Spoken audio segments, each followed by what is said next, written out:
Bonsoir à tous, c'est à peine une semaine après la diffusion de notre Akasho spécial Noël que nous nous retrouvons pour ce nouvel épisode. C'est l'épisode 5, le premier épisode de l'année 2016 et nous espérons, la team et moi, que vous avez passé un fabuleux réveillon du Nouvel An et que vous ne vous êtes pas trop pété la honte en dansant la Akashodette sur les tables.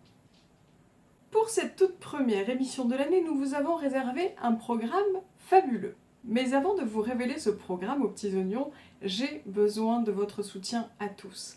Cette émission, le Akasho, tel que nous la diffusons actuellement, a besoin pour exister de vos petits clics sur les pouces. Je sais, je me rabâche là-dessus, mais c'est grâce à vos commentaires et à vos clics et à vos partages que nous pourrons continuer à la diffuser et à garder cette liberté d'expression qui nous est chère.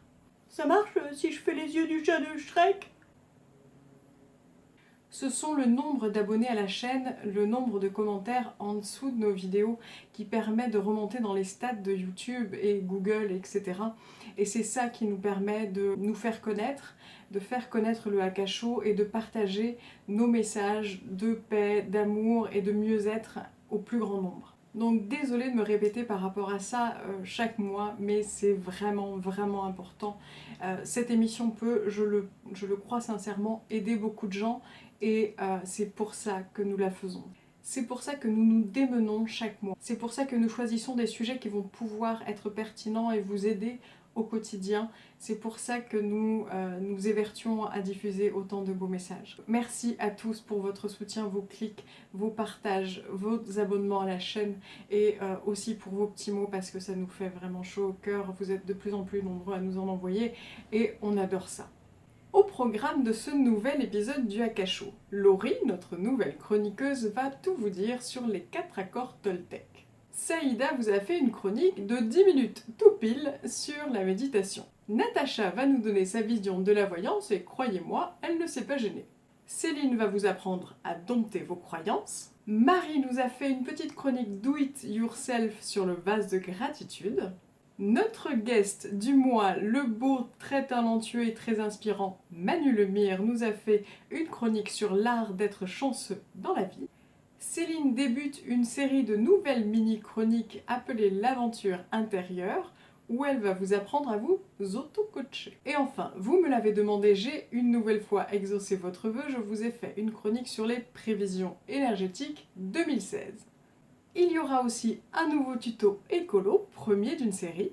Et au milieu de ça, le quoi qui se passe, le câlin, le grut, etc. etc. Toutes vos petites chroniques adorées. Vous êtes prêts ? Go ! Laurie, c'est à toi pour la toute première chronique de l'année. Vidéo.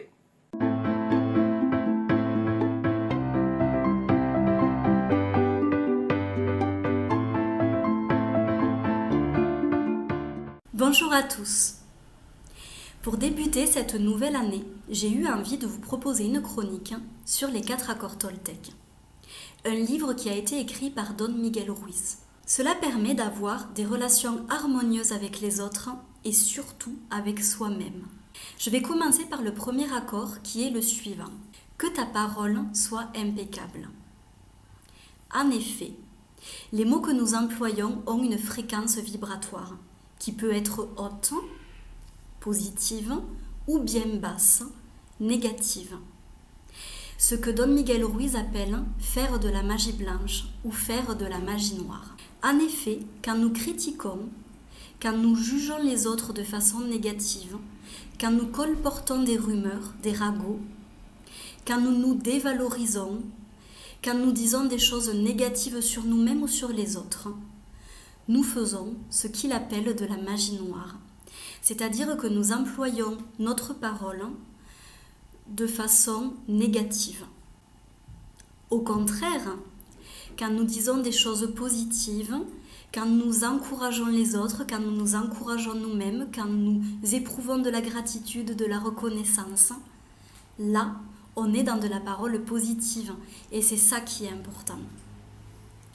Ainsi, c'est réellement important de cultiver une bonne image de soi-même et des autres. Ça ne veut pas dire qu'on ne doit pas faire de critiques. Certaines critiques sont en effet constructives. Ce qui est important aussi, c'est de ne pas se plaindre et de ne pas écouter les autres se plaindre, car encore une fois, on alimente des énergies négatives. Il est aussi important de dire la vérité, d'être intègre, d'être congruent. C'est-à-dire de faire en sorte que nos paroles, nos pensées et nos actes soient en accord. Si vous dites quelque chose, faites-le. Si vous pensez quelque chose, dites-le. Surtout, ne dites pas des choses que vous ne pensez pas. Nous allons à présent passer au second accord qui est « Ne réagis pas de façon personnelle » ou « Ne prends pas pour toi les choses personnellement ». En fait, dans cet accord, Don Miguel Ruiz insiste sur le fait qu'il est important de se dire que nous avons tous un cadre de référence, comme nous on dit en coaching. C'est-à-dire que chaque personne a ses croyances, a une certaine éducation, a des expériences qui lui sont propres, peut avoir une certaine religion, etc., etc. Ce qui fait de lui une personne unique. Nous sommes tous uniques. Donc notre perception du monde, notre perception des autres est totalement unique et nous appartient. Ainsi, quand on va réagir face à quelqu'un ou quand quelqu'un va réagir face à nous, ça lui appartient totalement.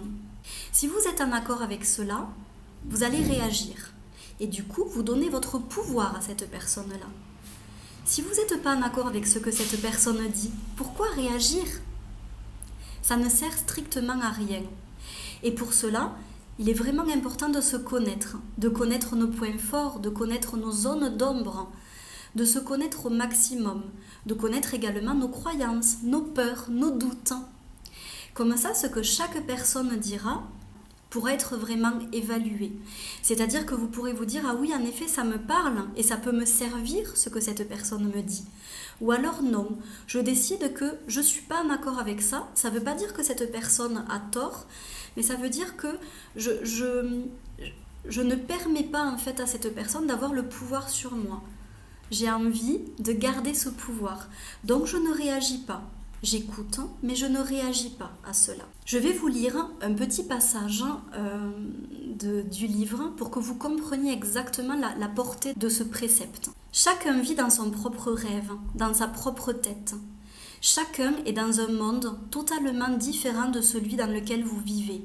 Même lorsqu'une situation paraît très personnelle, même lorsque vous vous faites insulter, cela n'a rien à voir avec vous.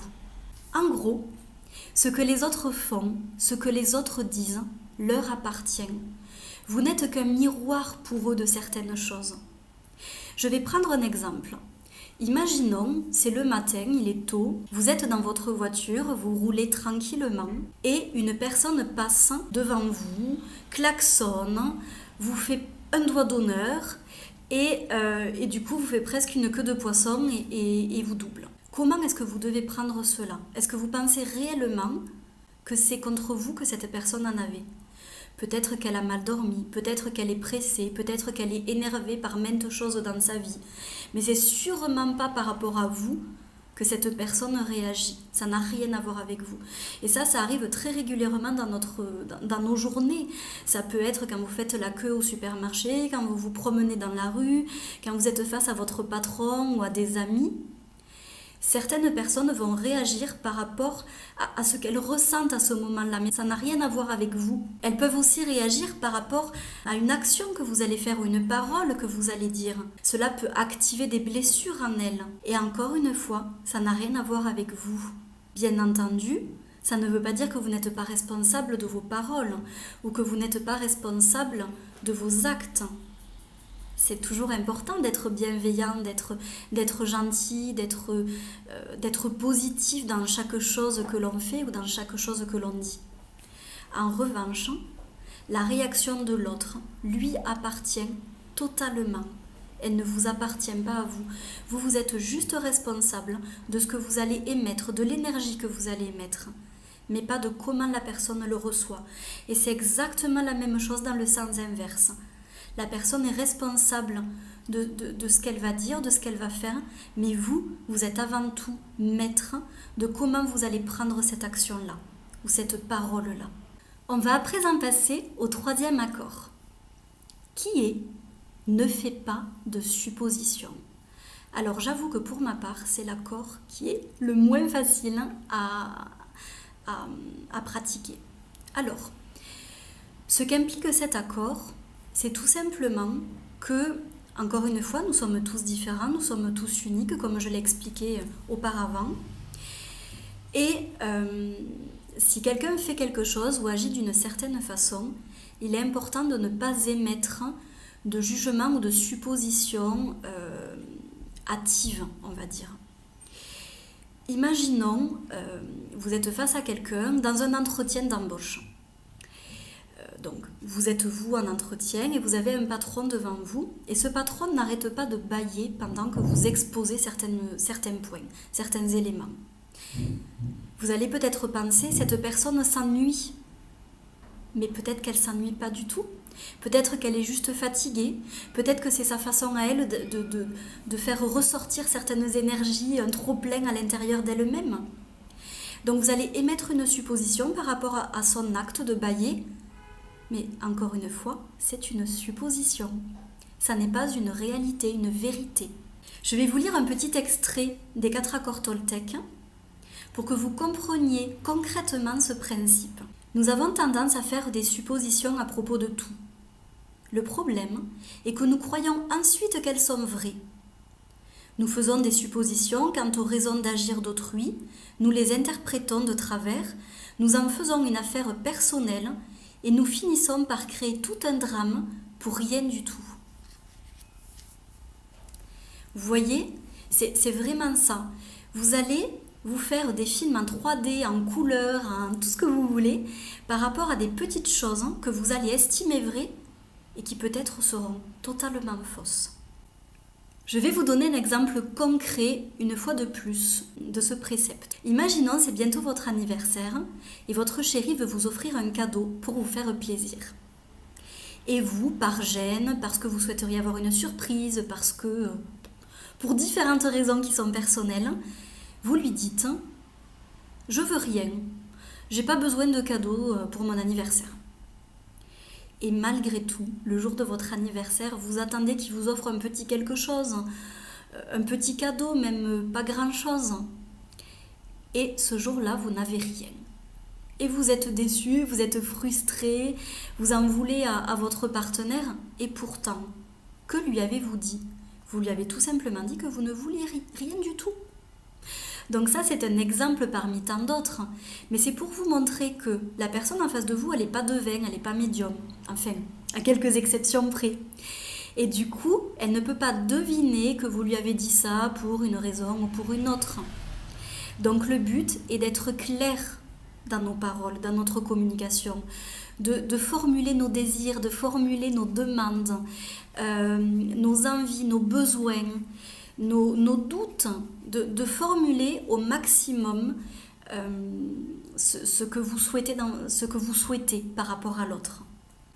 À côté de ça, si jamais vous posez des questions par rapport à l'attitude de quelqu'un, n'hésitez pas à lui poser une question. Favorisez surtout les questions ouvertes, c'est-à-dire pas les questions qui demandent un oui ou un non. Posez plutôt des questions où la personne sera libre de répondre parce qu'elle souhaite. N'interprétez pas, observez sans évaluer. Ne pensez pas à la place des autres, ne terminez pas les phrases des autres. Ne supposez surtout pas. Dites-vous que nous sommes tous différents et que chacun de nos actes correspond vraiment à notre différence, à notre unicité. Donc là, si je bâille devant vous, ça ne sera pas forcément parce que je suis fatiguée, mais peut-être que j'ai envie tout simplement de faire ressortir des énergies de moi. Bref, chaque personne va réagir par rapport à son propre monde, par rapport à sa propre vision des choses. Donc s'il vous plaît, ne faites plus de suppositions. On va passer au 4e accord. C'est un accord que j'aime beaucoup, qui est « fais toujours de ton mieux ». En effet, ce qu'il est important de voir, c'est que chaque jour, nous sommes différents. Nous pouvons être en pleine forme, fatigués, de bonne humeur, de mauvaise humeur, malades, en très bonne santé, etc., etc. Par rapport à cet état d'être dans lequel nous sommes, notre mieux sera totalement différent. C'est vrai que si vous êtes fatigué, vous n'allez pas pouvoir faire autant que si vous êtes en pleine forme. C'est pas possible. Si vous êtes malade, vous n'allez pas pouvoir faire aussi bien que si vous êtes en forme olympique. Si vous êtes de mauvaise humeur, bien entendu que ça va aussi agir sur votre mieux. Ce qui est important, ce qui est vraiment important, c'est que vous fassiez du mieux possible, ni plus, ni moins. Cela évitera la culpabilité, la critique, la dévalorisation de vous, l'oubli de vous également. Ne soyez pas perfectionniste, faites juste de votre mieux. On vient de parler de tous ces accords, essayez de les respecter au mieux, n'essayez pas d'être parfait dès maintenant. Vous savez très bien que la perfection n'existe pas. Non, non, elle n'existe pas, vous n'êtes pas parfait. Pour vous donner un exemple, quand vous avez commencé à écrire ou à lire, vous écriviez d'une certaine façon, vous lisiez d'une certaine façon. Aujourd'hui, regardez-vous, vous écrivez, vous lisez de façon automatique, tout simplement parce que votre mieux a évolué. Rien n'est permanent, tout bouge, tout évolue. Que ce soit nos humeurs, nos états d'être, nos apprentissages, tout évolue. Donc notre mieux va également évoluer. N'essayez pas de contrôler tout ça. Soyez juste vous, comme vous pouvez l'être là, au moment présent. Voilà, je vous ai fait part des 4 accords. J'espère que cela a pu vous intéresser, vous enrichir et vous aider à améliorer vos relations pour cette nouvelle année 2016. Je vous souhaite une excellente fin de journée, prenez bien soin de vous et à très bientôt. Merci Laurie. Quoi de mieux pour commencer l'année que de partir sur les principes de ces 4 accords Toltec et d'essayer, au moins du mieux que vous pouvez, de les respecter. On enchaîne avec le câlin du mois, je vous emmène ce coup-ci en Afrique.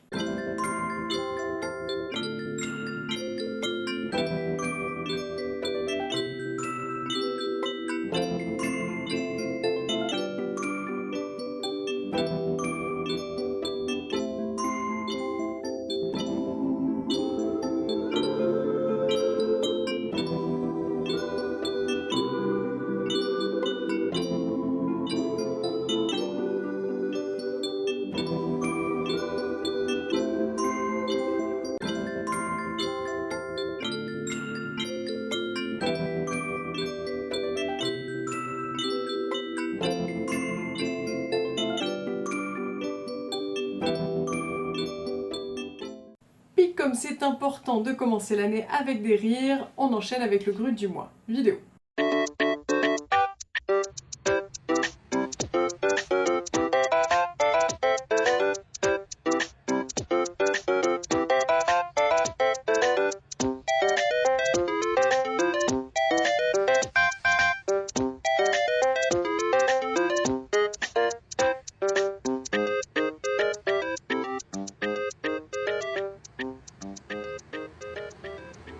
Je n'aime pas dire du mal des gens, mais effectivement elle est gentille. Il y en a qui commencent mal, hein? Alors, Laurie nous a dit tout à l'heure qu'il ne fallait faire aucune supposition, donc je vous interdis de supposer qu'elle était blonde, hein? Vous n'avez de plus aucune preuve. Pour cette année 2016, mon petit doigt, hein? Mon petit doigt me dit que beaucoup ont mis sur leur liste de résolutions qu'ils devaient méditer plus. C'est pour ça que Saïda vous a fait une chronique sur la méditation. À toi, Saïda.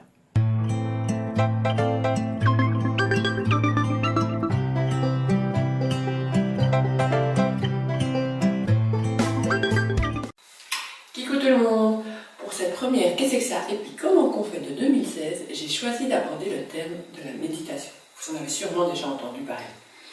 Il existe plusieurs définitions de la méditation. Certaines peuvent être, voire même sont contradictoires. L'idée principale est d'apaiser le mental et d'être dans l'ici et maintenant. Donc, de manière générale, effectivement, nos pensées n'arrêtent pas de voyager. De notre liste de courses à la visite chez le dentiste, de notre dernière papote avec Cunégonde à ce qui se passe au bureau, de l'anniversaire de Petit Bout qui arrive, à la soirée tant redoutée avec Tati Daniel. Mais j'arrête là, je suis certaine que vous avez compris l'idée. Donc, la méditation est un moyen, parmi d'autres, de permettre à notre mental de se libérer afin d'être éclairé et reposé. Donc, de cette manière, c'est une façon de prendre du recul et de cesser de ressasser encore et encore nos peines, nos souffrances, nos douleurs, nos tristesses, etc. Et avouons-le, on est champion en la matière. De fait, il existe des centaines de techniques de méditation, mais vous ne devez pas toutes les connaître. Au contraire, c'est même déconseillé. Moi, ici, aujourd'hui, je vais vous parler de deux des méthodes les plus courantes, à savoir la méthode Vipassana et la pleine conscience. Ça le fait, hein? Mais c'est beaucoup moins nébuleux que vous ne le pensez.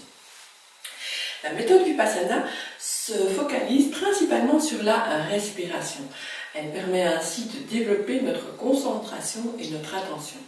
Elle est d'ailleurs considérée comme étant le ciment, voire la base de toutes les autres techniques de méditation, car sans concentration et sans attention, on ne peut pas avancer sur notre chemin de méditation. L'autre méthode, la pleine conscience, le mindfulness. Ça aussi, je pense que vous en avez entendu parler. Thich Nhat Hanh, oui, c'est plus facile à prononcer son nom qu'à l'écrire. En tout cas, moi, je me trompe à chaque fois, mais soit. Selon vous, que peut être la pleine conscience? Comment? Avoir plein de choses dans la tête? Avoir plein d'idées? Non, c'est pas ça. La pleine conscience, c'est être pleinement conscient de soi et du reste. C'est être dans l'ici et maintenant. Prenons le repas, par exemple, quand vous mangez. Oui, quand vous mangez, la pleine conscience peut s'exercer à n'importe quel moment de votre journée, à n'importe quel moment de votre vie. Alors, imaginons que vous ayez une assiette devant vous, un repas équilibré, non? On va dire ça comme ça. Observez les couleurs, sentez les parfums, goûtez les aliments, savourez-les, chacune des bouchées que vous avalez. Sentez le mouvement de votre corps pour accueillir cette nourriture, le mouvement que ça fait pour rentrer dans votre corps et aller là où ça doit aller, en sachant très bien par où passer. Ça, c'est la magie de la vie et du corps humain. Donc, prenez plaisir à ce que vous mangez. Prenez plaisir à cet instant de pause et soyez là dans votre repas et pas dans ce que vous allez devoir faire dans une heure ou en train de penser à ce qui ne va pas, comment vous pourriez le régler, etc., etc. Non, soyez juste là, vous et votre assiette de nourriture et le plaisir de manger, la joie de pouvoir vous nourrir. Imaginez simplement ça. En fait, la méthode de pleine conscience nous permet de diminuer le rythme effréné de nos pensées, de notre vie, pour un meilleur bien-être. Elle vient diminuer les tensions de notre vie, de notre corps aussi, de notre esprit, et elle nous invite à prendre conscience de nous, de notre corps, de ce qu'il y a autour de nous et des autres. Ainsi, ça vous pousse à accueillir chaque instant de bonheur qui s'offre à vous, tel un arbre en fleurs, ou encore le sourire d'un enfant, ou encore un papillon qui lui revolte, etc., etc. Pour ressentir tout ça, il faut pratiquer la méditation de manière générale. Il n'y a pas de secret, il n'y a pas de magie, non. Et donc, s'il vous plaît, surtout, ne vous dites pas ça y est, en 2016, j'ai pris une bonne résolution, à partir de demain, ce sera une demi-heure de méditation chaque jour. Non, surtout pas, ne faites pas ça. Faites 1 ou 2 minutes méditation, d'exercice, d'entraînement pendant quelques jours, et puis, au fur et à mesure, augmenter le timing, la fréquence. Vous n'allez pas vous lancer dans les 20 km de Bruxelles sans vous être entraîné auparavant, ou de n'importe quelle autre ville, les 20 km. Surtout, en plus, si vous n'avez pas fait de course avant, si vous n'en avez jamais fait, ou si vous n'avez jamais fait de sport, il faut habituer le corps à une certaine habituer à une habitude. Comme l'a dit un certain Aristote, nous sommes ce que nous répétons chaque jour. Et le mental a besoin de répétition de manière régulière pour ancrer les choses. Donc voilà, quelques instants chaque jour. Ces derniers temps, ces dernières années, la science démontre ce que les méditants savent depuis des centaines d'années. En fait, depuis qu'ils font la méditation, que la méditation existe. Avec une pratique régulière de la méditation, on peut déjà voir les premiers bienfaits au bout de 2 ou 3 semaines. Et au bout de quelques mois, c'est comme une transformation intérieure profonde qui s'opère. Quels peuvent être ces bienfaits? Eh bien, nous avons par exemple une augmentation de la concentration et de l'attention. On comprend plus vite, on fait plus vite des liens, on peut également être plus créatif mentalement. D'un point de vue comportement aussi, on remarque des différences, à savoir que l'on est plus calme, plus doux, plus sociable. Donc, des études ont démontré que que le niveau de stress était 30 à 40% inférieur chez les personnes qui méditent par rapport aux personnes qui ne pratiquent pas. D'ailleurs, on commence tout doucement à introduire la méditation dans les thérapies qui soignent la dépression. Par ailleurs, vous avez peut-être entendu de ces tests que Mathieu Ricard a fait il y a quelques années. Et donc, après une pratique régulière de 3 mois de la méditation, on a pu constater ceci. Une hausse des anticorps, un renforcement du système immunitaire, une augmentation du nombre de cellules souches dans le sang, et on a pu aussi constater une diminution du taux de cholestérol, ainsi qu'une baisse de la tension artérielle. Donc, que du bénéfice. Je vous propose un petit exercice de méditation quand vous vous sentez anxieux ou stressé. Donc, installez-vous dans un endroit où vous pouvez être seul et sans être dérangé. Vous éteignez votre GSM, l'éteindre et pas simplement sur silence. Vous l'éteignez. Le fait d'être assis sur une chaise, alors vous avez les pieds à plat, idéalement pieds nus, mais bon, soit. Ou alors ça peut être en position lotus, ne jouez pas avec vos mains, mettez-les sur vos genoux.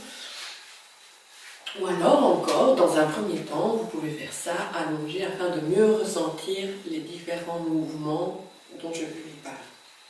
Donc, vous vous installez, vous fermez les yeux, vous détendez vos épaules et votre corps, et vous allez pratiquer ce que j'appelle ce que nous appelons la respiration abdominale ou ventrale. C'est-à-dire que l'inspiration va amener l'air dans le ventre, et votre ventre va gonfler. Et vous allez expirer par la bouche ou par le nez. Concentrez-vous là-dessus, et uniquement là-dessus. Plus rien d'autre n'existe que votre respiration.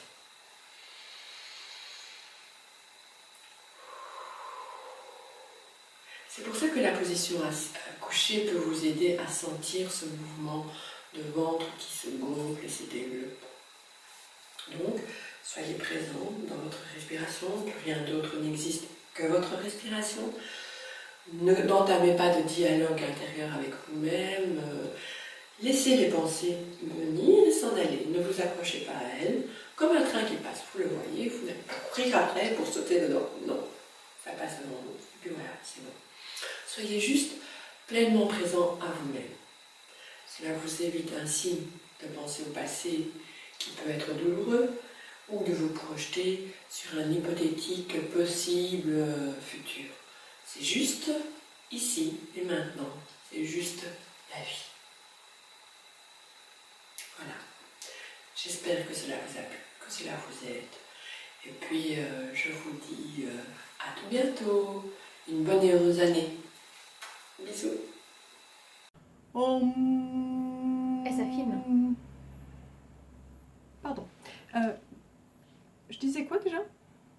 C'est maintenant au tour de Yoshi qui va nous partager sa vision de la voyance. Et entre nous, vu que personne ne nous écoute, j'avoue que je la partage entièrement.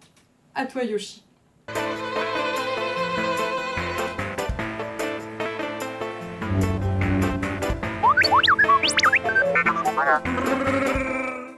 Bonjour, je suis ravie de vous retrouver pour cette nouvelle chronique de Dans quelle étagère, donc première chronique de l'année 2016, dans laquelle je vais vous parler de voyance, de ma vision à moi de la voyance. Et bien sûr, comme d'habitude, cette vision-là n'engage que moi. Et de ma façon de proposer la voyance, pardon, je ne la propose pas. En général, on me la demande parce que sincèrement, c'est loin d'être ma tasse de thé, la voyance. Et j'ai plutôt pris du recul par rapport à ça, même s'il fut un temps, j'en ai fait énormément. Là, j'ai préféré prendre du recul par rapport à ça pour des raisons qui sont simples. C'est que je pense que être prévenu à l'avance de ce qui va se produire n'est pas forcément une bonne chose dans tous les cas. Ça peut l'être quand on a besoin d'un peu d'encouragement ou savoir si vraiment on n'est pas en train de se tromper dans une décision et dans de l'énergie ou de l'argent engagé ou enfin bon, tutti quanti. Donc là, ça peut être une petite aide pour essayer d'eux, mais avoir quelqu'un qui ait la capacité de nous tracer point par point tout notre futur, je ne suis pas persuadée que ce soit forcément porteur et une bonne chose. Donc voilà, donc quand les gens me demandent de faire de la voyance pour eux, à chaque fois, j'explique ma vision à moi qui est celle-ci. Je pense qu'on a tous une multitude de potentiels et de possibles devant nous. Que vraiment, voilà, pour ceux qui ont vu le film Matrix, c'est un peu comme ça, comme s'il y avait plein d'écrans d'ordinateur devant et que à chaque seconde qui passe, on a la capacité d'aller plutôt vers ce scénario-là ou plutôt vers celui-là ou plutôt vers celui-là et que c'est bien à nous de décider vers où on veut aller. Après, effectivement, je pense également qu'il y a dans nos vies vraiment des grandes lignes, des grands événements qui, eux, ne sont absolument pas écartables, qui sont programmés comme ça par nous, les 3/4 du temps. Donc qu'ils soient bons ou moins bons, en tout cas ceux-là, on ne peut pas y couper. Donc j'ai envie de dire à quoi ça sert de savoir ça avant. Telle est la question, en fait, qui serait bien de se poser d'ailleurs. Donc voilà, donc quand les gens veulent absolument faire une voyance, déjà en général, j'accepte de la faire qu'une fois la séance de soins énergétiques faite et pas avant. Que je ne peux pas m'empêcher de faire ma thérapeute, même en faisant de la voyance. Et que, donc comme je vous expliquais tout à l'heure, pour moi, une voyance va être comme quelque chose de figé à un instant T. C'est-à-dire qu'une voyance, au moment où on la fait, va, à mon sens, donner les futurs les plus probables par rapport à toutes les énergies qu'on a déjà mis dans les différents secteurs de nos vies, en tout cas ceux qui nous intéressent, parce qu'en général, quelqu'un qui demande une voyance, c'est qu'il y a une petite question bien précise derrière la tête, ou en tout cas, il aimerait bien développer un sujet. Donc voilà, je pense que à l'instant T, ça donne comme une carte énergétique de ce qu'on a pu mettre en place ou pas, quels sont peut-être nos points positifs, nos points négatifs, toujours pareil par rapport à différents secteurs, parce que parfois on est super bon dans un secteur au niveau par exemple sentimental, mais niveau finance et professionnel, c'est la cata absolue, ou inversement, enfin voilà. Donc quand j'accepte de faire une voyance, en fait, j'explique bien ça avant, que tout ce que je dis, ce n'est absolument pas parole d'évangile, et ça je le pense vrai pour n'importe quel voyant que nous allons voir, ou que vous allez voir, ou enfin bon, qu'on consulte, pardon, que nous avons tous, vraiment tous sans exception en nous, la capacité de mettre en œuvre, de faire bouger l'énergie pour aller là où il nous semble juste et bon d'aller.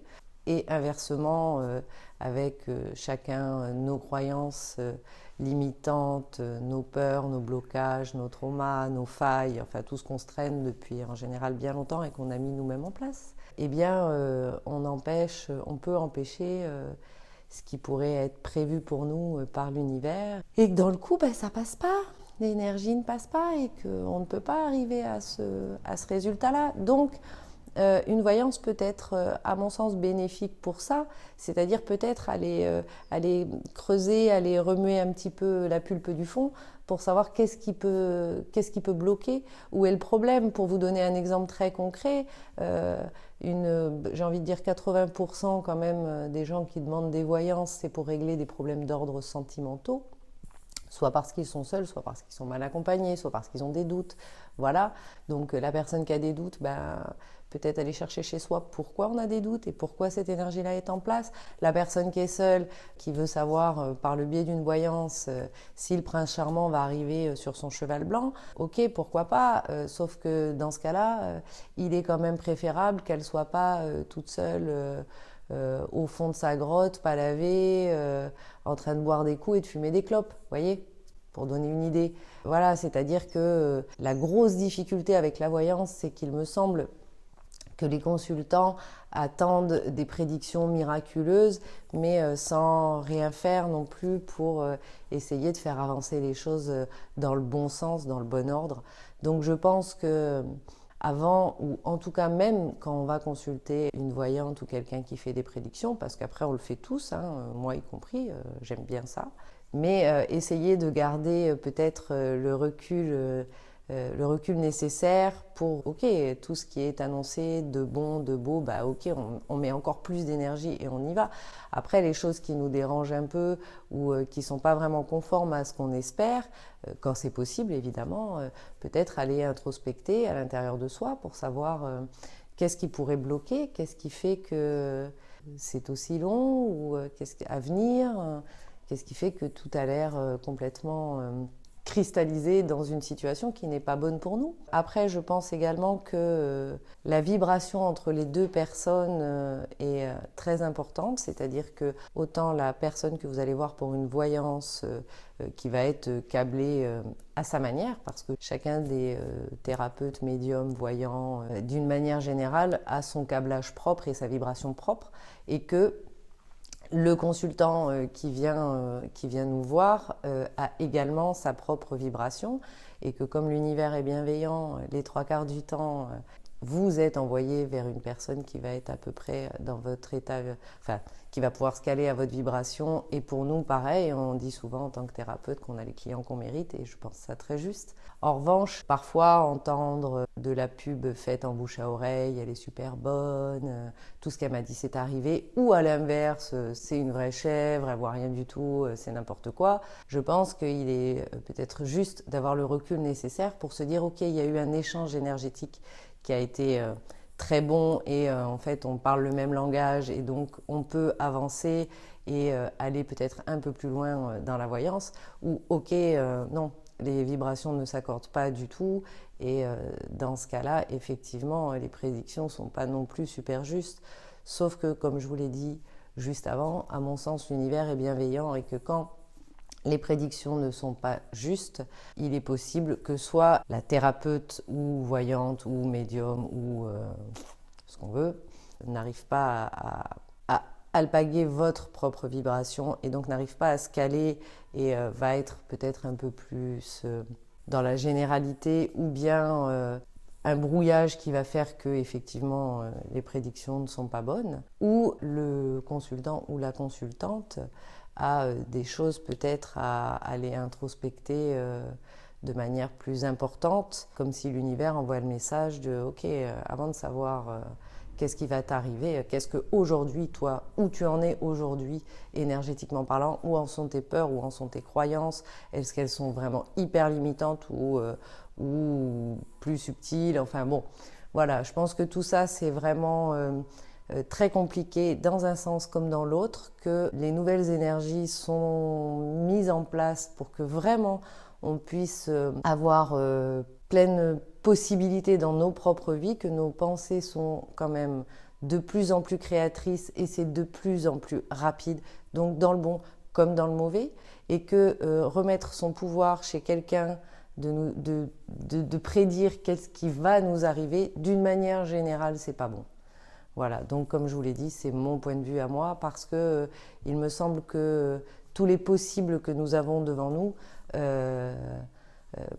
libre à nous d'essayer de les faire éclore ou pas, mais que ça peut valoir le coup quand même d'aller voir un petit peu qu'est-ce qui bloque et décoller, comme je vous disais, la pulpe du fond, et secouer un peu l'orangina là pour voir qu'est-ce qui empêche, qu'est-ce qui nous empêche d'aller ce vers quoi on tend. Et que fatalement, si on va voir quelqu'un et qu'en plus on paye cette personne pour nous expliquer que demain un chat gris va se faire écraser devant notre porte, que le prince charmant va venir se péter les dents sur notre paillasson et alléluia, ça y est, l'amour arrive, que notre entreprise va prospérer ou à l'inverse se casser la figure, voilà. Et surtout, prendre ça pour argent comptant. Donc, comme je vous le disais tout à l'heure, avec une pensée créatrice, qu'on vous annonce des bonnes ou des mauvaises choses, si vous êtes intimement persuadé que ces choses-là sont des choses justes, il y a de fortes chances qu'elles le deviennent. Voilà, je vous fais des gros bisous, comme d'hab. J'espère que cette chronique vous aura intéressé. Je vous dis au mois prochain. Ciao, ciao. Merci Natacha. Maintenant, chose promise, chose due, je vous avais promis dans l'émission précédente que je vous ferai à partir de maintenant quelques petits tutos écolo.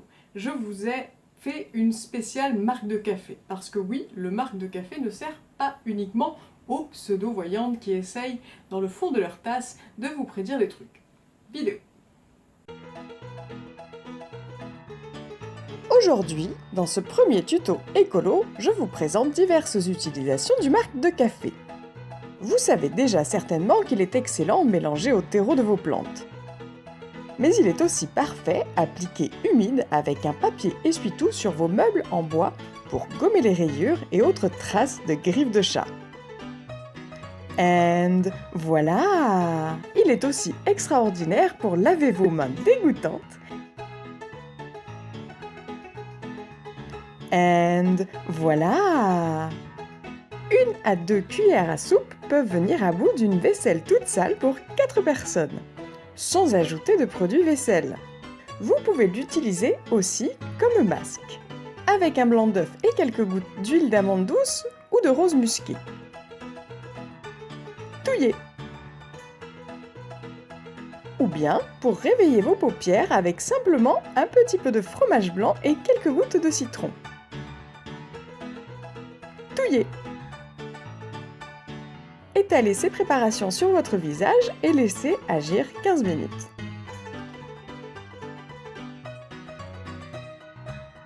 Rincez à l'eau tiède en effectuant un petit gommage. And voilà! Vous aurez l'air tellement plus épanoui pour vos selfies que de poule! Le marc de café est aussi excellent en cataplasme pour vos chevilles endolories, avec simplement un peu d'eau tiède. Laissez poser 20 minutes. Pensez à kiffer vos petits petons. Ne vous inquiétez point pour vos canalisations, le marc de café est un déboucheur naturel extraordinaire. Voilà tout pour aujourd'hui. À bientôt pour de nouveaux tutos écolos. Oui, je sais, je suis ultra méga souple, hein. On ne le soupçonnait pas, maintenant vous savez. Et mon assistante ne sait absolument pas cadrer avec un téléphone, mais enfin on relève pas, hein. On dit rien. Puis je peux pas la renvoyer en fait parce que d'une elle a pas de contrat, puis de deux je la paye pas. Donc bon, je vais faire avec. Tant pis. Bref, à Céline maintenant qui va nous faire sa petite chronique Be Happy sur les croyances. C'est en 2 parties, vous retrouverez la deuxième partie le mois prochain. Vidéo.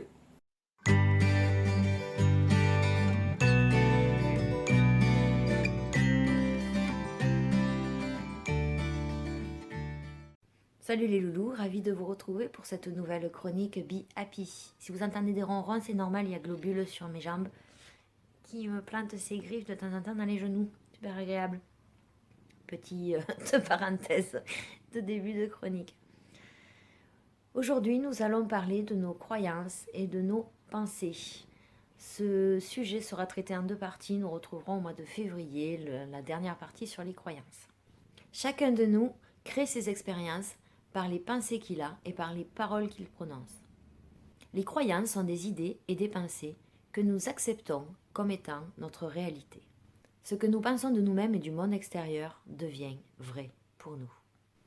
Ce que nous choisissons de croire peut enrichir notre univers ou le détruire. Chaque jour peut être une expérience joyeuse, pleine d'espoir et d'amour, ou être une expérience triste et douloureuse. 2 personnes vivant la même expérience peuvent la percevoir de manière totalement différente, et je suis convaincue que nos croyances en sont la base. Lorsque nous décidons de changer les structures primaires de nos croyances, nous voyons notre vie changer du tout au tout, que ce soit en nous et tout autour de nous. Que ce soit vos croyances à propos de vous-même ou à propos du monde qui vous entoure, pensez que les croyances ne sont que des pensées et les pensées peuvent être changées. Et notre subconscient accepte tout ce en quoi nous choisissons de croire. Donc si vous choisissez d'accepter une croyance limitante, elle deviendra votre réalité. Trop gros, trop moche, trop maigre, trop grand, pas assez chic, trop pauvre. Ces croyances deviendront vraies pour vous. Le choix des pensées est illimité et le point de pouvoir, celui sur lequel vous avez total pouvoir, c'est le moment présent. À quoi pensez-vous là tout de suite? C'est positif ou négatif? Est-ce que vous avez envie que cette pensée devienne créatrice pour votre avenir? Enfin, nous avons appris des choses sur nous-mêmes et sur le monde qui nous entoure à travers les adultes qui nous entouraient. C'est pourquoi, pour la plupart, nous avons des idées sur qui nous sommes qui ne sont pas les nôtres, ainsi que de nombreux principes sur comment la vie devrait être vécue. Vos expériences sont les effets extérieurs de vos pensées intérieures. Et la pensée crée le sentiment, et le sentiment, vous le prenez pour argent comptant.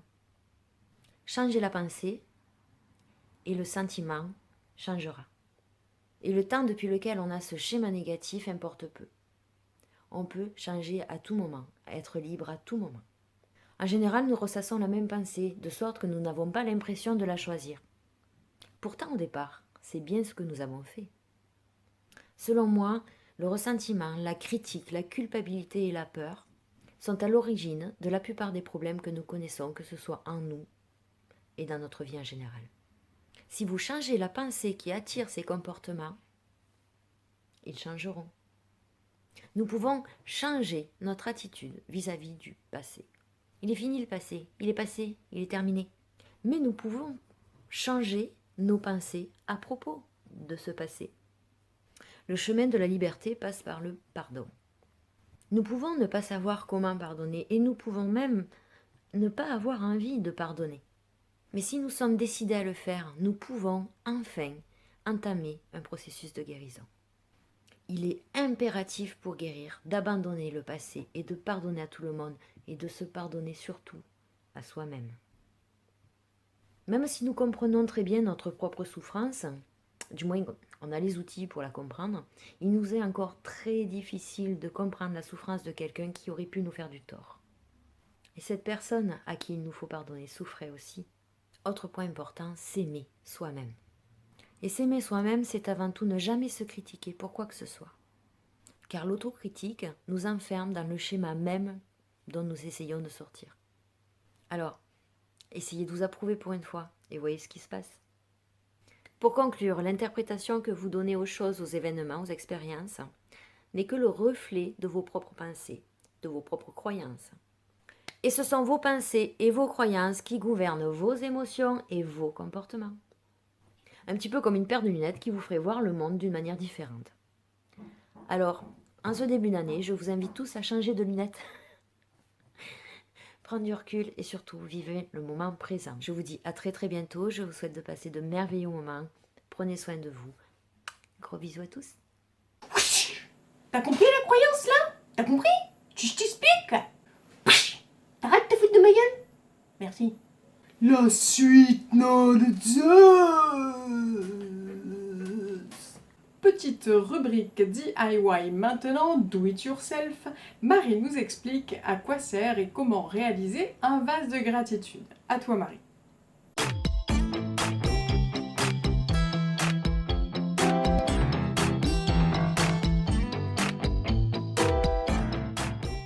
Bonjour les amis, ça y est, 2015 est terminé.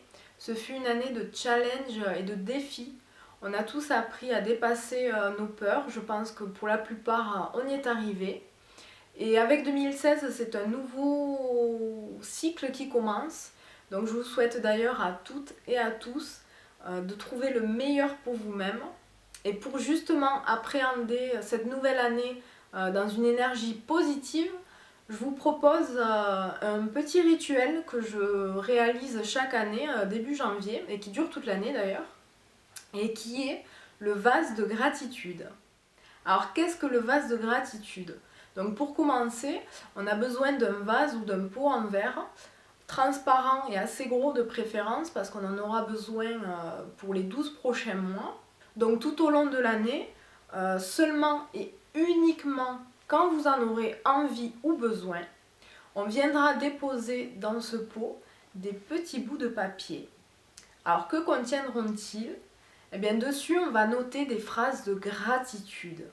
Les phrases de gratitude, ce sont des phrases de remerciement à l'univers, à la création, à Dieu, enfin qu'importe son nom ou à qui vous vous adressez, l'important étant l'énergie, l'intention que vous y mettez. Au fur et à mesure de l'année, donc ce pot va se remplir et d'un regard, vous comprendrez dans les moments difficiles que malgré ce que vous traversez, il demeure dans votre vie des moments simples, heureux, émouvants, lumineux et dont vous devez absolument faire votre ligne directrice. Alors par exemple, dans les moments difficiles, on est tous humains, ça nous arrive à tous. Donc un petit coup d'œil jeté sur le vase, c'est comme un indicateur de bonheur visuel et ça nous aide à nous ancrer, à mieux comprendre que dans la vie, malgré les moments difficiles qu'on peut passer et traverser, rien ne stagne. Et l'important, c'est la somme de tous ces petits bonheurs qui débordent littéralement de ce vase. Et je vous assure qu'à la fin de l'année, quand vous voyez cette somme de gratitude déborder du vase, ça vous permet de vous rendre compte que l'année n'a pas été aussi pourrie que vous le pensiez, parce qu'en général, quand on arrive à la fin de l'année, on est toujours à se dire heureusement qu'elle se termine parce que ce fut dramatique, catastrophique. Et bien non, finalement non. En regardant ce vase, on se rend compte qu'elle a été riche de petits bonheurs simples, riche de beaucoup de choses, mais qu'on a trop tendance à mettre le focus sur ce qui ne va pas. Donc ce vase, c'est vraiment une aide, une piqûre de rappel pour mettre le focus justement sur ce qu'il y a de bon, de bien dans notre vie, de riche et d'épanouissant. Alors par contre, je vous conseille de mettre le vase en évidence. Par exemple, moi je le mets sur mon bureau parce que c'est là que je suis toute la journée. Et dans les moments difficiles, quand on balaye la pièce du regard, ça arrive, on tombe sur lui et ça fait du bien.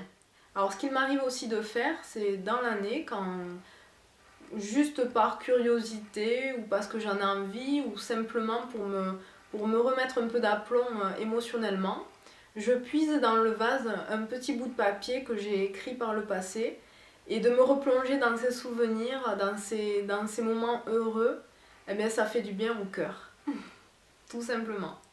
Donc vous pouvez utiliser le vase de gratitude évidemment, mais il y a plein de petits rituels qui existent, notamment la pierre de gratitude que j'aime utiliser aussi. Donc c'est simplement une pierre que j'ai ramassée dans la nature qui m'a appelée, on va dire.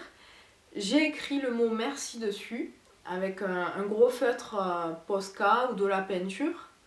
Et de temps en temps, quand j'en ai envie, pareil, je le prends dans ma main, je médite un peu avec et je remercie l'univers simplement pour tout ce qui m'apporte de bon dans ma vie. Et puisqu'on en est à parler de gratitude, j'exprime la mienne à toute l'équipe du Akasho Web TV qui m'a accueilli en son sein, bras ouverts. Donc gros bisous les filles et puis à vous aussi qui m'écoutez et je vous souhaite encore une fois le meilleur pour cette année 2016. À bientôt. Je me suis moi-même prêtée à l'exercice. Voici vos petits papiers. Merci l'univers pour mon bébé 8. Il est pas trop mignon, hein? C'est Edith et Saïda qui me l'ont fait, hein, donc voilà, elles savaient comment me rendre la plus heureuse du monde. Je le kiffe. Il marche pas. Je le kiffe.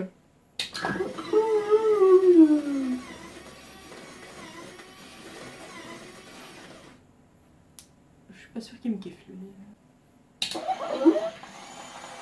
Mais oui, je te kiffe, mon amour. C'est l'heure de recevoir notre guest du mois, le très charmant, inspirant et motivé Manu Lemire. Il fait actuellement un carton sur sa page Facebook avec ses petites vidéos et a très gentiment accepté de venir nous faire une petite chronique dans le Haka Show sur l'art d'être chanceux. À toi Manu.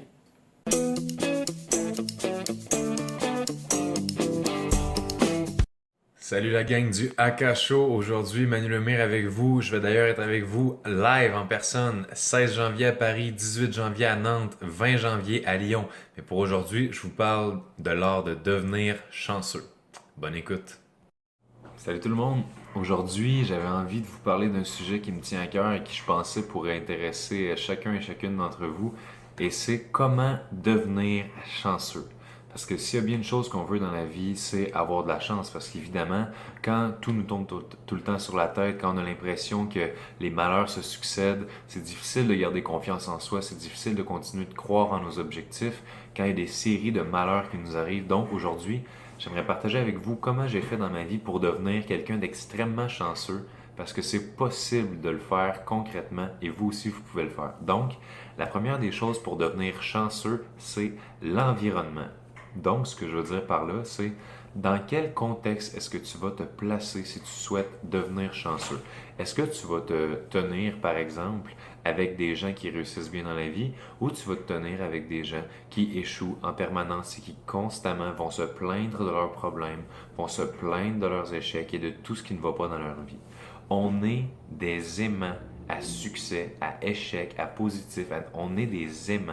Donc, ce que tu vas attirer à toi va être en grande partie ce qui va être près de toi. Donc, si tu fais le choix volontaire de te tenir avec des personnes qui vont te tirer vers le haut, tu as beaucoup plus de chances de devenir chanceux que si tu te tiens avec des personnes qui sont en train de toujours te traîner vers le bas.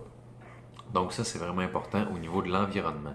Ça va fonctionner même sur le plan alimentaire. Si tu te tiens avec des personnes qui sont en forme, en santé, qui mangent bien, qui prennent soin d'elles, tu vas voir qu'inévitablement, tu vas avoir tendance à avoir des répercussions dans ta vie, toi aussi. Et l'inverse est aussi vrai. Si tu te tiens avec des personnes qui n'ont pas nécessairement une bonne hygiène de vie, qui n'ont pas une bonne éthique de discipline, qui ne se prennent pas en main, qui ne restent pas en forme, ça pourrait réussir à t'affecter inévitablement parce qu'on est des aimants, on attire tout ça. Donc, la deuxième des choses, c'est les facteurs pouvant augmenter tes probabilités d'être chanceux et tes facteurs pouvant diminuer tes probabilités d'être chanceux. Si jamais on sait que la chance, c'est une statistique, par exemple, j'ai une chance sur 5 de réussir telle chose, j'ai une chance sur 10 d'avoir tel emploi. Partant du principe que la chance est mathématique, est-ce qu'on peut s'entendre sur le fait que certains facteurs peuvent augmenter tes probabilités de succès au même titre que certains facteurs peuvent diminuer tes probabilités d'avoir du succès. Donc, si jamais tu te dis par exemple, je le sais, qu'en dormant seulement 5 heures par nuit, je ne prends pas soin de moi et je diminue mes chances d'avoir du succès. Je diminue carrément mes possibilités d'être chanceux. Et au même principe, tu te dis, je vais prendre des nuits qui sont plus longues, donc plus me reposer, plus d'énergie, tu augmentes ta chance. C'est le même principe avec tout. Il y a une série de facteurs qu'on connaît. L'alimentation, j'en ai parlé plus tôt, l'environnement, c'est un facteur de chance aussi. Mais tellement de choses comme qu'est-ce que tu regardes à la télévision, quelle musique t'écoutes, qui tu laisses te dire quoi faire par rapport à ta vie, le sport que tu fais, les endroits où tu te tiens, ta consommation d'alcool, c'est tous des facteurs qui peuvent soit augmenter tes chances ou diminuer tes chances. Mais en bout de ligne, tout ça, ça se contrôle. Donc, si tu prends tous les facteurs qui peuvent augmenter ta chance et que tu les amplifies et que tu focuses là-dessus et que tu prends tous les facteurs qui peuvent diminuer ta chance et que là, tu les écrases et que tu les sors de ta vie, ben, je suis convaincu que ça peut faire une différence marquante au niveau de ton niveau de chance. Ensuite de ça, un point super important, c'est le positivisme ou plutôt l'attitude. Donc, comment faire pour toujours réussir à avoir de la chance? Ben, c'est pas compliqué. C'est que tu pars d'avance avec l'idée que c'est sûr et certain que tu es quelqu'un de chanceux, que tu attires la chance et que la chance est partout, en tout temps, dans toutes circonstances. Parce que deux personnes peuvent vivre un événement d'une manière totalement différente alors que pourtant l'événement est pareil. Alors, qu'est-ce qui va faire que des fois tu te sens chanceux ou pas? C'est comment tu vas voir l'événement. Puis à ce propos, j'aimerais ça vous partager une petite histoire. C'est l'histoire d'un fermier qui est assez âgé avec son jeune fils. Les deux s'occupent d'une terre à la ferme avec les animaux. Donc, ils sont seulement 2 employés. Un jour, leur seul cheval, celui qui tirait les charrues, celui qui les aidait à labourer la terre, s'éloigne et s'enfuit, casse la clôture et part dans la montagne. Alors là, évidemment, tous les habitants du village leur disent « Oh non, pauvre de vous, vous avez perdu votre seul cheval, vous êtes tellement malchanceux. » Et là, le vieux fermier, plein de sagesse, répond « Chance ou malchance, je l'ignore. » Donc, le temps passe, et là, quelques jours plus tard, un nuage de poussière à l'horizon, et là, qu'est-ce qu'on voit arriver? Le cheval qui s'était enfui, mais qui ramène d'autres chevaux sauvages avec lui à la terre du fermier. Donc là, tout le monde dans le village, « Wow, on pensait que vous étiez malchanceux, mais finalement, vous êtes très chanceux, vous avez plein de nouveaux chevals. » Encore une fois, le fermier, chance ou malchance, je l'ignore. Donc, les temps passent, et pendant que le jeune fils du fermier essayait de dompter les nouveaux chevaux sauvages, ben, il a reçu un coup de patte et s'est cassé la jambe. Alors là, misère de misère, le jeune fils ne peut plus travailler alors que c'était un des 2 seuls employés, donc son rôle était tellement important pour la ferme. Alors, qu'est-ce que vous pensez que les gens du village ont dit? Mais pauvre, pauvre fermier, votre seul fils qui pouvait travailler, maintenant hors d'état, handicapé, comment allez-vous faire? Vous êtes tellement malchanceux. Et là, finalement, le fermier, comme toujours, chance ou malchance, je l'ignore. Donc, les temps passent et peu après, la guerre éclate et les soldats passent dans les villages recruter tous les jeunes hommes qui sont aptes à aller au combat. Donc, le fils du fermier, ayant eu la jambe cassée, n'a pas pu partir à la guerre et a eu la vie sauve, contrairement à beaucoup d'autres qu'on croyait plus chanceux. Mais encore là, le fermier, ne connaissant pas la fin de son histoire, chance ou malchance, je l'ignore.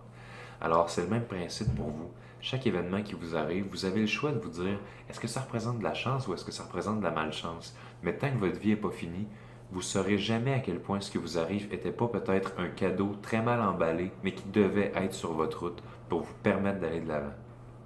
Dernier point, ne jamais abandonner pour devenir chanceux. Ce que je veux dire, c'est que quand on essaye de réaliser quelque chose, on essaye, puis finalement on arrête d'essayer, donc on échoue, et là on se dit « je suis tellement pas chanceux, j'ai pas réussi ».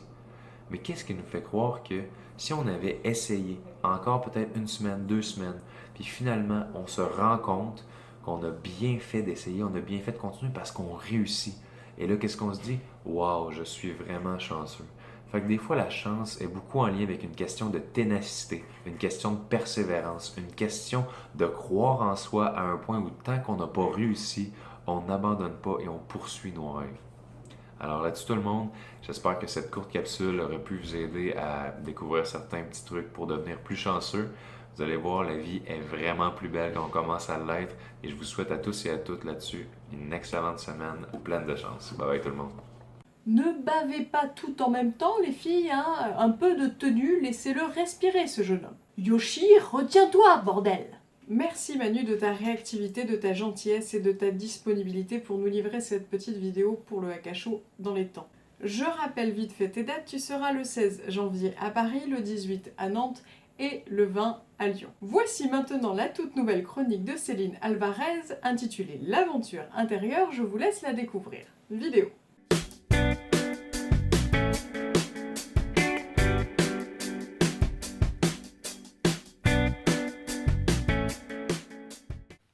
Recoucou les loulous, ravi de vous retrouver pour cette toute nouvelle chronique L'aventure intérieure. Tout un programme qui va vous permettre de développer tous les pouvoirs qui sont en vous et enfin atteindre la meilleure version de vous-même. Combien de fois avez-vous fait machine arrière alors que vous essayez de changer ou d'améliorer quelque chose dans votre vie ou d'en dessiner un nouveau chemin? Le plus difficile, c'est souvent de se faire confiance, c'est-à-dire de s'écouter soi-même sans se mentir. La pression de l'entourage et de l'éducation nous pousse à articuler notre vie avec des habitudes, des croyances, des ambitions qui sont rarement les nôtres. Nos rêves finissent par se briser à cause de notre passivité et de notre résignation. Endormis, nous n'osons plus nous réveiller pour emprunter le chemin qui pourrait nous conduire vers la meilleure version de nous-mêmes. À tout âge, on devrait pouvoir se reconnaître dans ce que l'on fait, dans ce que l'on est et dans ce que l'on veut. Encore faut-il connaître ses aspirations profondes et la combinaison de tous nos talents. Car les talents naturels sont la source de l'excellence. Ils sont les semences de votre grandeur personnelle. Les découvrir, les développer, les exploiter conduit à franchir des barrières intérieures et extérieures. C'est un processus naturel de croissance et l'aventure de toute une vie. Le but de cette nouvelle chronique est de vous montrer qu'il est possible de choisir sa vie et aussi de vous apporter les outils qui vous aideront à vous engager dans cette quête. Répondre à l'appel de la vie, c'est trouver la force de tracer sa voie et ce malgré les obstacles placés sur notre chemin. On n'a qu'une vie, il paraît, alors pourquoi la gâcher et pas devenir qui nous sommes vraiment? La vie nous invite à prendre conscience de ce qui nous rend le plus vivant possible. Mais elle nous défie en nous demandant d'agir. Le secret est de s'engager dans une quête afin de devenir le créateur de notre vie. Vous êtes la seule personne habilitée à imaginer ce chemin de vie et à le concrétiser par des actions. Ressentir des émotions positives en vous concentrant sur des actions qui ont du sens pour vous. Et si c'était ça, le début du bonheur? Être en cohérence avec soi-même, c'est se donner les moyens d'atteindre les objectifs concrets et précis qui, eux-mêmes, une fois réalisés, vont vous permettre de concrétiser vos grands buts. Si vous partez de l'idée que chacun est sur cette terre pour laisser une empreinte sur les autres et sur l'environnement, posez-vous alors ces questions. Quel rôle souhaitez-vous tenir? Dans quel monde souhaiteriez-vous vivre? Que feriez-vous pour le rendre meilleur? Vers quoi aspirez-vous? Ce projet de vie est principalement influencé par la notion de vision. C'est la représentation d'un monde idéal. Ce niveau inconscient est constitué de valeurs importantes et propres à chacun. Premier petit exercice. Faites un rêve éveillé et imaginez dans quel monde vous aimeriez vivre. Demandez-vous ensuite comment vous transformeriez votre environnement de manière idyllique si vous aviez une baguette magique. Les valeurs sont essentielles car elles servent de référence et elles nous orientent pour aller vers un idéal. Et nos valeurs personnelles nous donnent la ligne conductrice de notre vie. Être cohérent, c'est dans un premier temps trouver ses valeurs. Puis, dans un second temps, orienter sa vie et ses actions en se fixant des objectifs réalisables et concrets. Alors vous avez plusieurs options pour découvrir vos valeurs. En faisant l'exercice que je viens de vous donner, par exemple, ou en trouvant des modèles, des mentors, ou en décortiquant vos émotions, ou encore en faisant un petit test en ligne. Vous trouverez d'ailleurs l'adresse de ce test en ligne ainsi que le tutoriel, l'explication, comment faire, etc. sur le blog du site Akasho Web TV. Pour ceux qui cherchent, le lien sera mis en légende de cette vidéo. Une fois que vous avez pris conscience de vos valeurs personnelles, il est important de les nourrir, de les alimenter de manière quotidienne, à travers des actions concrètes et mesurables. Parce que la réflexion n'est rien, absolument rien, sans action de votre part. Donner du sens à sa vie, c'est prendre connaissance de ce qui nous anime et agir en conséquence. Plus vous aurez de confiance et d'estime pour vous, plus vous vous sentirez libre de faire ce que vous aimez. Pour terminer, je voulais vous souhaiter une merveilleuse année 2016. Commençons-la sur de superbes bases. Voici donc votre premier défi de l'année. Listez vos objectifs de l'année. Et ce, dans tous les domaines de votre vie, je vous invite à en noter au moins une dizaine dans chaque domaine de votre vie. La liste risque d'être longue. C'est pas grave, on s'en fout, au contraire, tant mieux. Donc sur votre papier, vous marquez mes objectifs, vous listez. En dessous, vous noterez la phrase « Et bien sûr, je continuerai à, par exemple, être positive, souriante et de bonne humeur. » Sur ce, je vous dis au mois prochain, prenez soin de vous, plein de gros bisous et surtout, pensez à mettre un peu de folie dans votre vie. Merci Céline, on te retrouve le mois prochain pour la suite. Dernière chronique maintenant, c'est la mienne. Je vous ai fait un petit topo sur les prévisions énergétiques 2016. À toi bébé 8. Non, je déconne. Vidéo.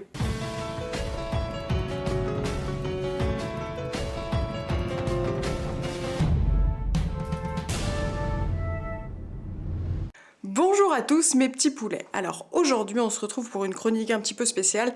C'est le début de l'année, on est le 2 janvier aujourd'hui et nous venons d'entrer dans l'année 2016. Vous m'avez demandé une chronique sur les prévisions énergétiques, je m'y colle. Qu'est-ce que j'entends par prévision énergétique? Déjà, ce que vous ne verrez pas ici, c'est des prédictions, genre tel jour il va se passer ça, à telle heure, etc. Personne n'est doué là-dedans, puis la plupart des gens qui le font, c'est souvent des fakes, et puis ils modifient leurs articles en cours d'année. D'ailleurs, je vous mettrai dans le blog le lien qui permet de vérifier ça. C'est hallucinant et c'est vraiment à mourir de rire, donc si vous utilisez ce site, vraiment, prenez du popcorn. C'est génial, comme ils modifient leurs trucs en fonction des événements, bah, bref. Moi, ce que je vous propose, comme chaque année, c'est une petite vue d'ensemble. Qu'est-ce qui se passe en toile de fond au niveau énergétique dans le monde, et particulièrement pour vous? Comment évoluer là-dedans, et puis quelles sont les petites astuces pour mieux vivre au quotidien dans tout ce qui va se passer en 2016. On y va. Commençons comme à chaque fois par un tout petit bilan de 2015. 2015, c'était, comme je vous l'ai annoncé l'année dernière, une année du fer. Autant vous dire qu'il a fallu se bouger les miches, hein? Faire, ça voulait dire bouger nos popotins, relever nos manches et user de l'huile de coude. Chacun a dû mettre en place des nouvelles choses, commencer des projets, débuter des carrières ou changer de carrière, etc. Parce que chaque chose qui n'était pas en accord avec ce que nous portions a lamentablement dégagé, hein? On s'est retrouvé dans des situations toutes nouvelles, avec des nouvelles choses à gérer, quels que soient les domaines dans notre vie où ça s'est exprimé, hein, que ce soit dans le sentimental ou dans le professionnel. On a dû vraiment faire appel à beaucoup de ressources intérieures et à des choses que jusque-là on n'avait pas encore explorées. On a changé de travail, on a commencé des nouvelles choses. Moi par exemple, j'ai commencé le Akacho.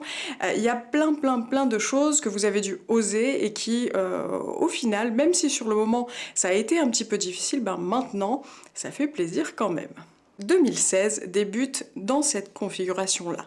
2016, après 2014, l'être, 2015, le faire, et 2016. Donc, l'avoir est une grande année qui s'annonce. Donc, vous êtes supposé être parti sur de nouvelles voies, avec de nouvelles bases, vers de nouveaux horizons qui vous correspondent beaucoup plus que ce n'était le cas il y a encore quelques années.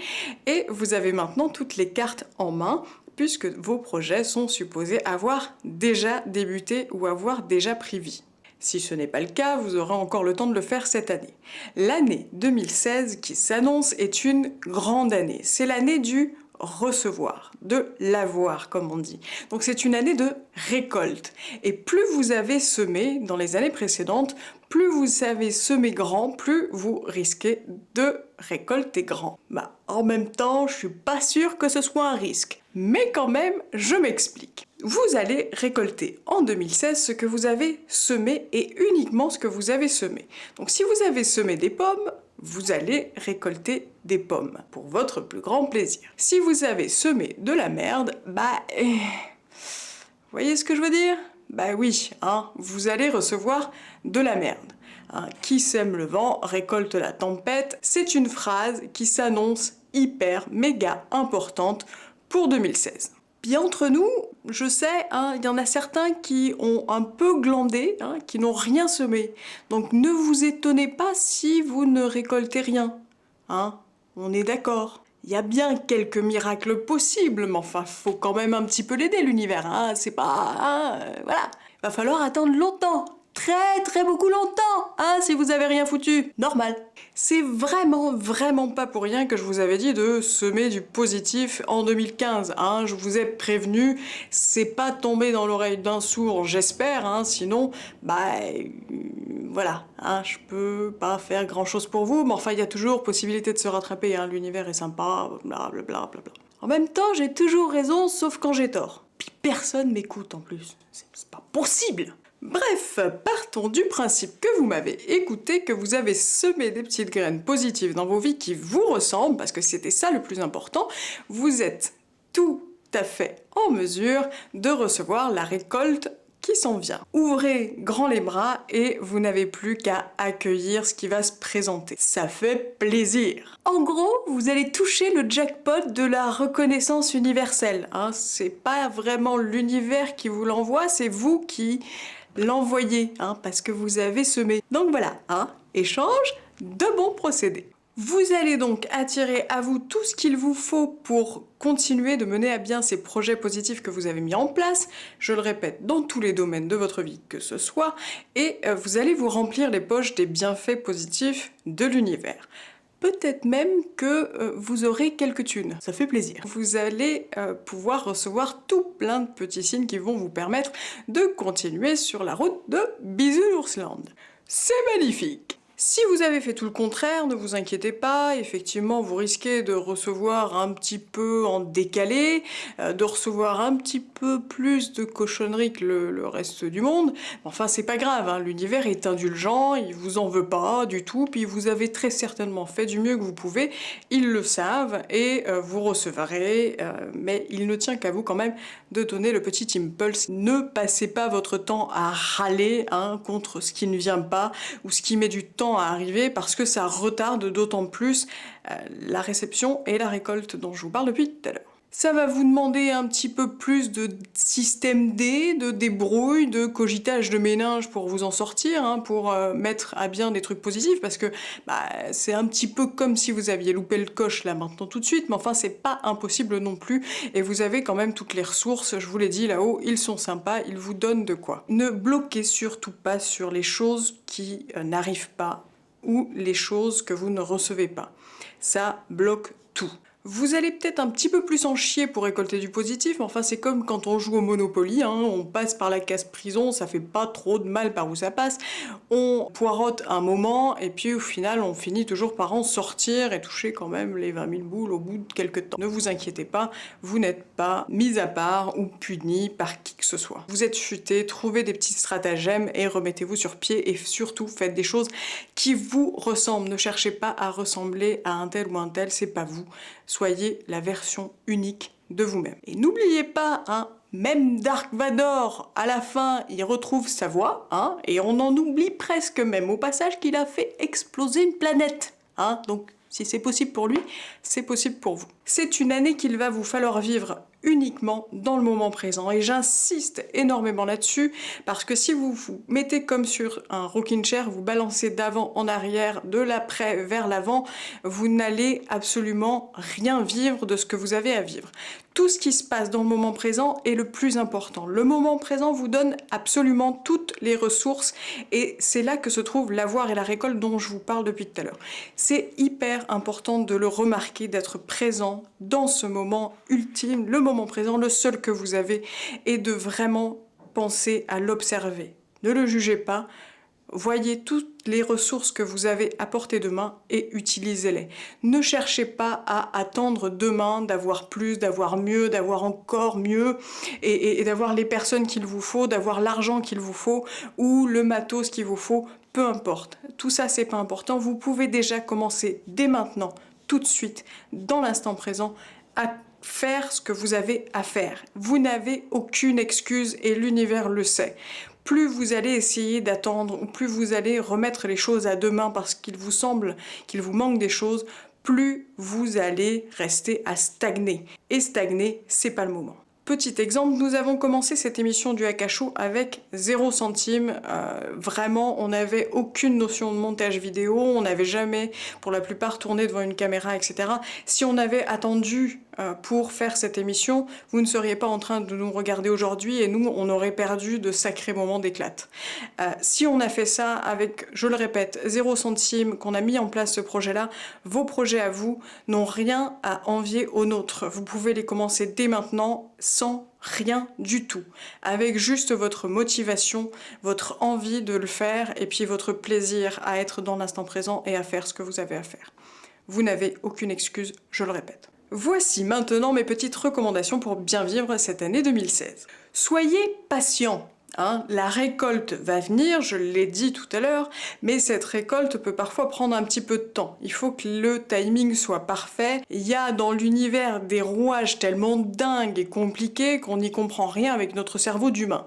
Donc des fois les choses prennent du temps pour arriver, mais c'est pas négatif du tout, c'est tout simplement parce que vous n'en avez pas besoin, même si votre mental se suit à le dire, vous n'en avez pas besoin là tout de suite, ici, maintenant. Vous recevrez les choses au moment le plus opportun, donc un peu de patience. J'ai pour habitude de dire que le temps est relatif, que 2 minutes n'ont jamais paru aussi longues que devant un micro-ondes. Cette phrase, là aussi, va se vérifier en 2016. C'est l'univers, c'est la source, c'est l'amour, c'est Dieu, c'est les voisins du dessus, peu importe comment vous appelez ça, qui décide. Ce n'est absolument pas votre mental. Votre mental veut des choses, mais n'a aucune idée de ce qu'il veut vraiment. Et la plupart du temps, ce que vous voulez vraiment n'a absolument rien à voir avec ce dont vous avez besoin. Il y a une réelle différence entre ce que veut votre mental et ce que veut l'univers pour vous.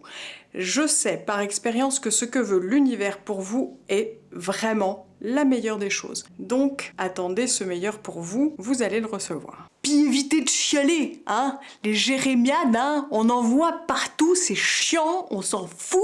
Puis en plus, vous vous sentez mal. Donc relevez le torse, soyez heureux, mettez un smile sur vos faces, et puis appréciez le moment présent, je l'ai dit tout à l'heure, Deuxième point, n'essayez surtout pas d'être quelqu'un d'autre. En cette année 2016, vous êtes supposé vous connaître mieux et commencer à comprendre un petit peu vos mécanismes de fonctionnement.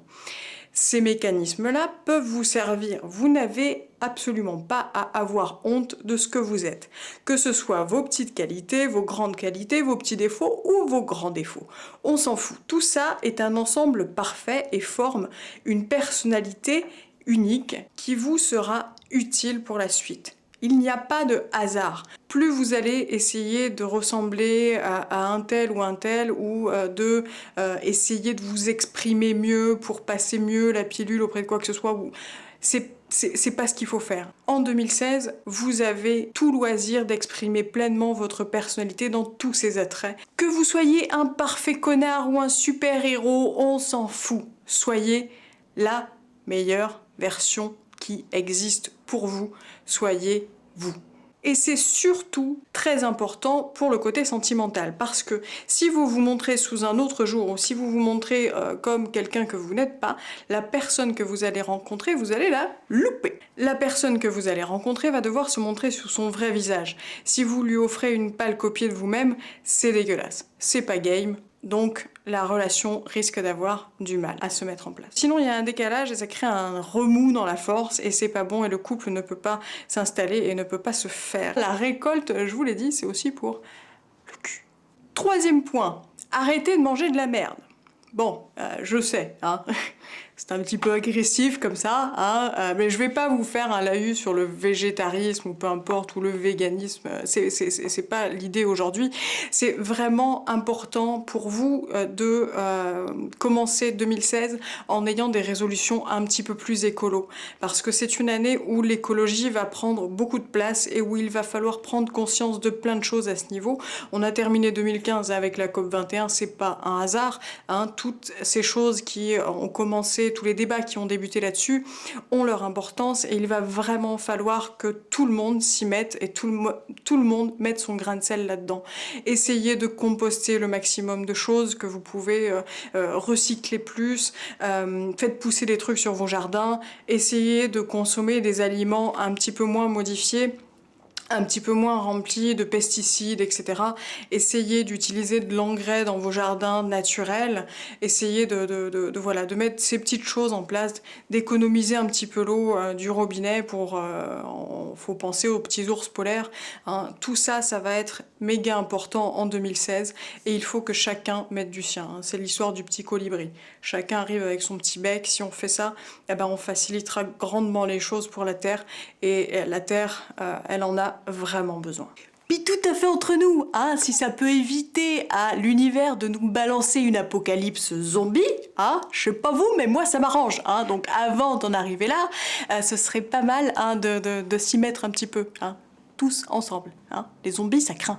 Quatrième point, ne lâchez rien. Je vous ai dit tout à l'heure qu'il faudrait peut-être un petit peu patienter, mais enfin ça veut pas dire patienter assis sur son steak, hein, on est d'accord, continuez vos projets, hein, vous les avez mis, vous en avez bien chié en 2015 pour les mettre en place, c'est pas le moment d'attendre tout simplement sur une chaise ou sur un canapé, aussi confortable soit-il, hein, mais ne vous reposez pas sur vos lauriers, continuez à bosser, continuez à semer du positif, continuez à semer du positif sans engrais, hein, je l'ai dit tout à l'heure, faites des choses, non seulement ça va vous permettre de poireauter plus sympathiquement, hein, mais en plus vous allez continuer d'alimenter la chaîne et permettre de recevoir non pas 1, 2, 3 fois, mais recevoir vraiment en continuité sur la durée et peut-être même chaque jour. Puisez donc la motivation dans le moment présent, il est infini et regorge de milliards de ressources, je vous l'ai dit plus tôt, et c'est ça qui va vous permettre de continuer à faire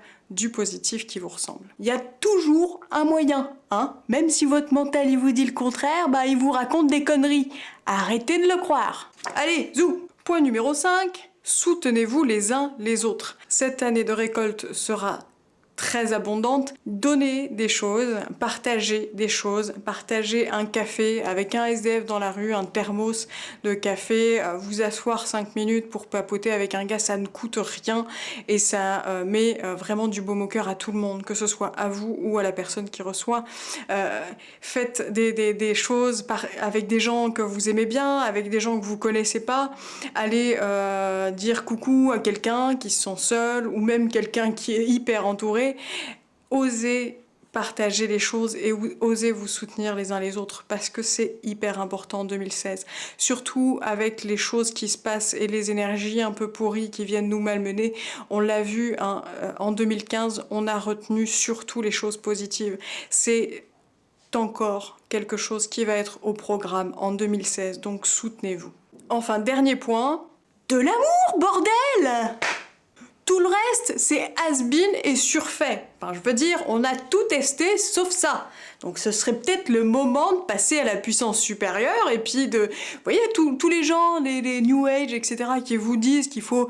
que vous allez être sauvés par des petits extraterrestres, etc. J'ai le regret de vous dire que ça n'arrivera toujours pas cette année en 2016, mais enfin, je pense que si nous mettons, nous, personnes lambda, de l'amour dans ce que nous faisons au quotidien, l'éveil que vous attendez tous, il va être à 2 doigts de se pointer. Comme le disait Cabrel, un peu plus d'amour que d'ordinaire. Puis je rajoute, ça ne mange pas de pain. Faites en 2016 les choses avec amour ou ne les faites pas. Que vous coupiez des tomates, ou que vous récuriez les toilettes, ou que vous donniez la main à quelqu'un, ou que vous preniez le bus, si vous ne le faites pas en kiffant, ou avec tout l'amour possible, eh ben ça ne sert à rien de le faire. On a fait depuis des années des choses avec 0 amour dedans, et ça a donné, de la merde et c'est pour ça que cette année on récolte aussi pas mal de cochonneries. Donc essayez, je vous en supplie, de mettre un petit peu plus d'amour que d'ordinaire dans votre quotidien en 2016. Sur ces belles paroles, ou presque, je vous souhaite à tous une excellente année 2016. À bientôt quelque part mes poulets. Ces prévisions 2016 sont totalement subjectives, il s'agit de tendances que j'arrive à piocher dans l'inconscient collectif de tout le monde, mais après chacun fait ce qu'il veut de son mental et heureusement. on enchaîne avec la suite. Pour être sûr que ces prévisions ont été bien assimilées, je vous ai fait un quoi qui se passe quelque part qui en reprend les grandes lignes. Vidéo. Aujourd'hui, dans le Quoi qui se passe quelque part, spécial Nouvel An. Pour cette nouvelle année, on va vous demander de la patience.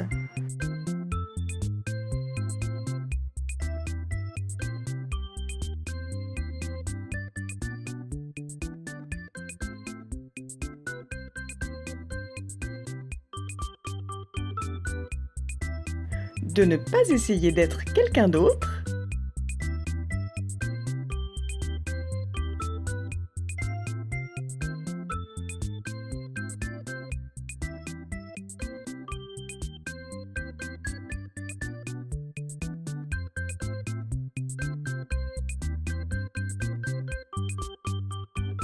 De manger plus sainement.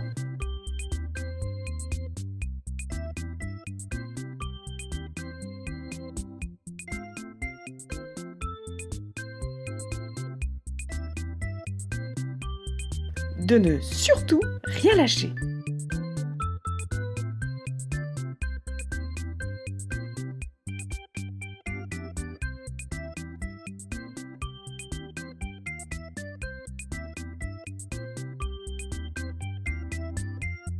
D'aller puiser la motivation qu'il vous faut le lundi matin.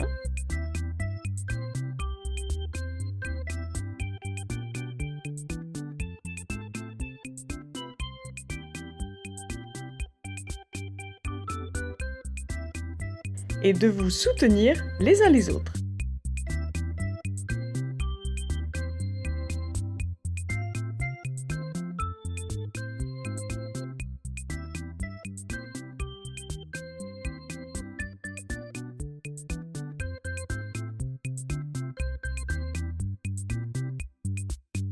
Puis surtout, de ne pas oublier les câlins, mes poulets.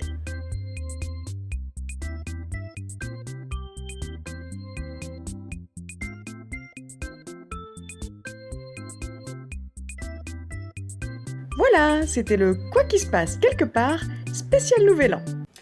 Et voilà, c'est la fin de cet épisode spécial Nouvel An du Akasho. J'espère que vous avez passé un très bon moment en notre compagnie. Je vous invite, comme je vous l'ai demandé au début, à nous laisser des petits commentaires, à cliquer sur les pouces, à partager à tous vos amis et à essayer de nous faire connaître un petit peu plus. Je vous demande aussi, si vous le souhaitez, de nous partager vos idées, quelles que soient vos envies. Nous nous proposons, la team et moi, de mettre en vidéo vos idées. Quels que soient les sujets que vous souhaitez que nous abordions, nous nous ferons un plaisir de les mettre en images. Tous les sujets sont les bienvenus, les plus farfelus, les plus délires comme les plus sérieux, lâchez-vous. Je vous rappelle qu'il vous reste à peine quelques petits jours pour participer au concours de Noël que nous avons lancé le mois dernier et nous faire parvenir vos vidéos de tournage de la Akasho Dance. Toutes les chroniqueuses m'ont déjà fait parvenir leurs vidéos, vous êtes un petit peu à la bourre. Nous en avons quand même reçu quelques-unes et il y a de quoi se marrer, il y a de très bonnes idées dedans. Nous vous avons expliqué tout le principe dans l'épisode précédent et vous pouvez retrouver la petite vidéo explicative sur la page du Akasho. Nous sommes très heureux de recevoir toutes ces petites vidéos, on adore ça et ça va juste être génial pour le montage en février. Merci. Je vous rappelle vite ce qu'il y a à gagner, un soin avec Saïda Bouzinab, une consultation avec moi, un bouquin Mon année positive de Céline Alvarez et un tirage de Marie Ribeil. Avec ça, vous êtes vraiment parés pour super bien débuter l'année 2016.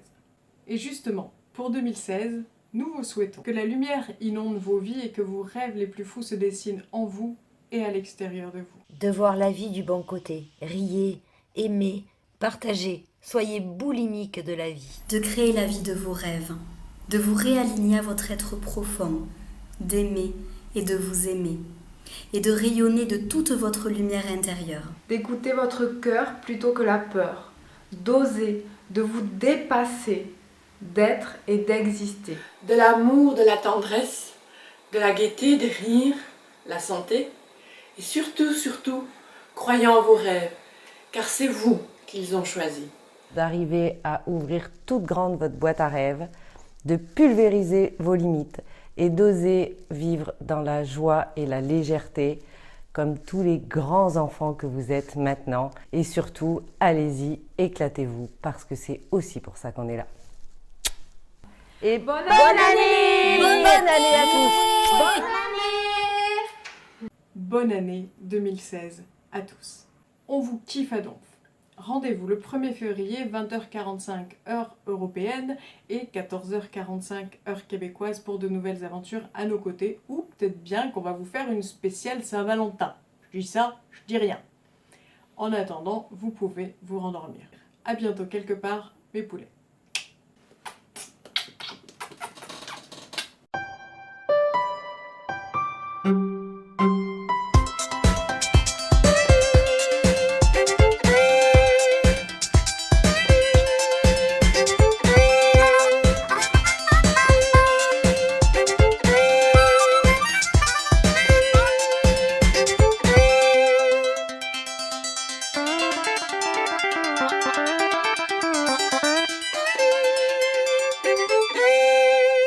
Mon précieux, mon trésor, si tu souhaites rejoindre la communauté du Akasho, à la chaîne tu dois t'abonner.